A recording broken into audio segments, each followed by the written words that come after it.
Media में आपका हार्दिक स्वागत है। आज हम बुलंदशहर डिस्ट्रिक्ट के अंदर मीरपुरा गांव के अंदर अभी आप देख रहे हैं कि गांव-गांव के अंदर बौद्ध धर्म का प्रचार करा रहे हैं advocate IR Singh supreme court.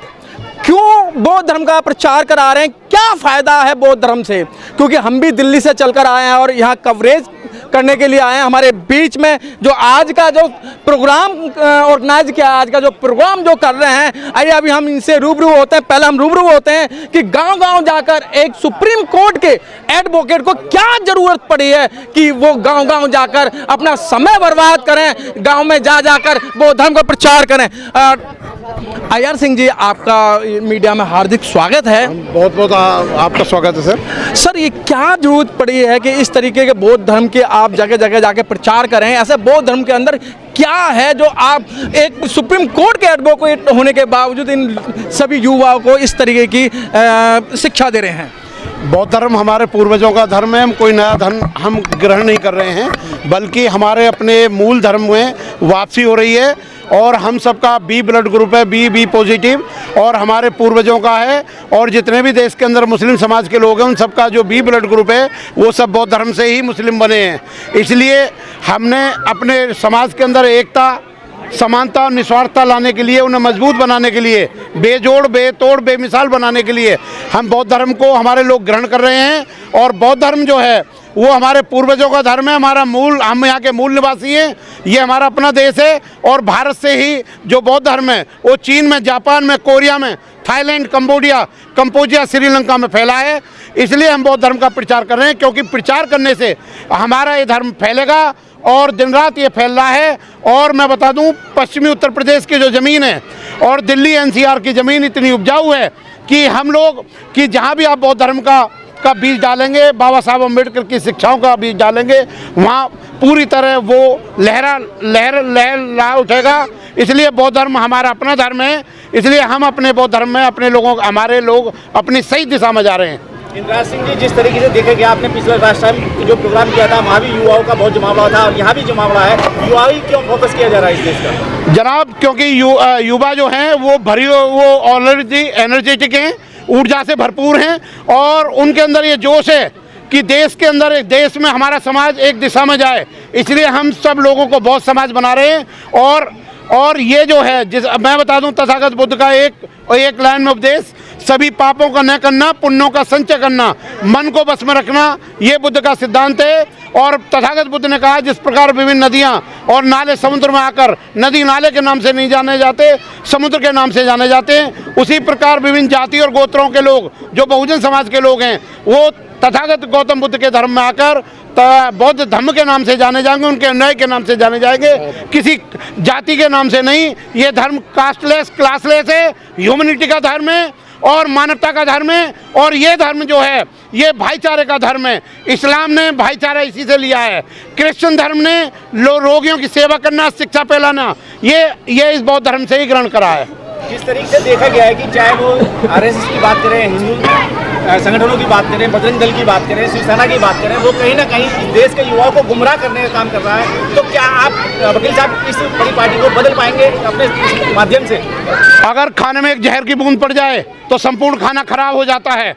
अगर हमारे लोग एक भी अंधविश्वास को मानेंगे, एक भी सुपरस्टिशन को फॉलो करेंगे, एक भी RSS या BJP के या हिंदुओं की संपदा करेंगे, तो हमारे लोगों को हिंदू धर्म या इस तरह का जो उनके अंधविश्वास हैं वो वैसे ही छोड़ देने चाहिए जैसे हम शमशान में पड़ी हुई हड्डी को छोड़ देते हैं।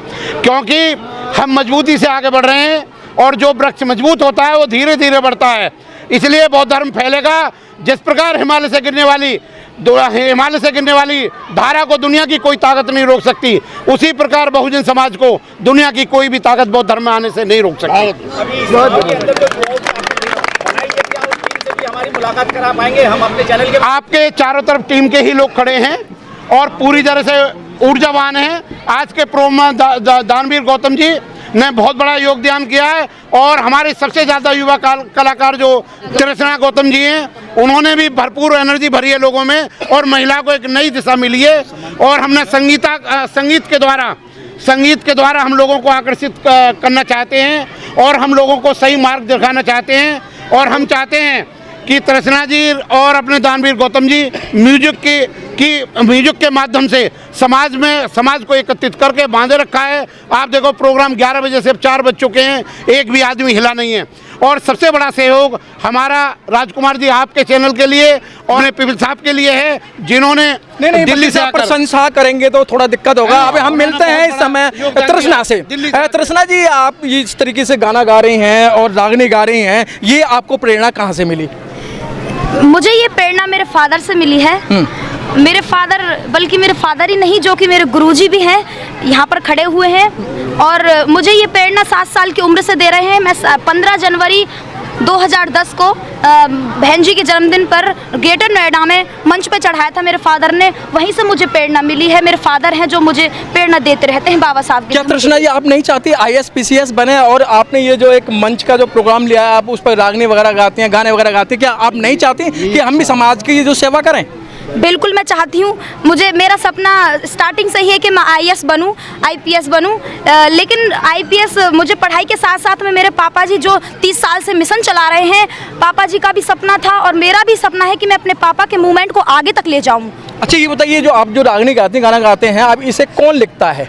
मेरे फादर हैं, वो खुद लिखते हैं और मेरे दादाजी गुरु थे, जो फादर जिनके गुरु थे, और मेरे दादा गुरु हैं, वो खुद रागनियाँ लिखते हैं और मैं भी लिख लेती हूँ बाबा साहब के ऊपर रागनियाँ वगैरह और खुद। अच्छा, आगे और भी हम बात करते हैं कि आज जो इस प्रोग्राम का जो ऑर्गेनाइज किया है, सारे ही युवा हैं, बहुत अच्छा प्रोग्राम किया। और हम ये राहुल जी हैं। राहुल जी, आपने आज का प्रोग्राम कराया, क्या सोच समझ के कराया, क्या चाहते हैं आप लोग?